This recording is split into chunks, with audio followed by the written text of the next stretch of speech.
হাসপাতালে যে উচ্ছৃঙ্খল করবো তার অ্যারেস্ট করেন। হাসপাতালে যে উচ্ছৃঙ্খল করবো তার অ্যারেস্ট করেন।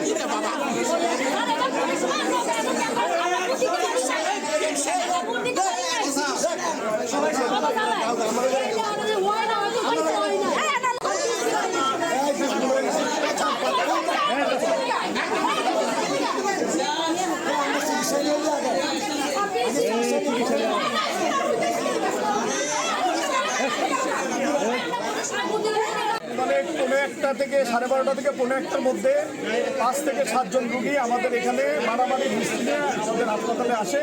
এদের মধ্যে 2 জন রুগীর অবস্থা একটু খারাপ। একজনের নাম হচ্ছে রবিউল ব্যাপারী, যার বয়স 28 বছর, আরেকজন দুলাল ব্যাপারী 33 বছর বয়স। দুজনেরই মাথায় আঘাতের চিহ্ন আছে। এর মধ্যে দুলাল ব্যাপারীর পিঠের দিকে একটা বড় আঘাতের চিহ্ন আছে এবং হলো তার কোমরের পিছনের দিকে আরেকটা বড় আঘাতের চিহ্ন আছে। আমরা আমাদের এখানে ইমার্জেন্সি রিসাসিটেশন করে রুগীকে ফ্লুইড দিয়ে, ব্যথার ওষুধ দিয়ে একটা স্টেবল করে ভালো এবং ঊর্ধ্বতন চিকিৎসার জন্য আমাদের রেফারেল সিস্টেম অনুযায়ী ঢাকা মেডিকেল কলেজে আমরা রেফার করছি।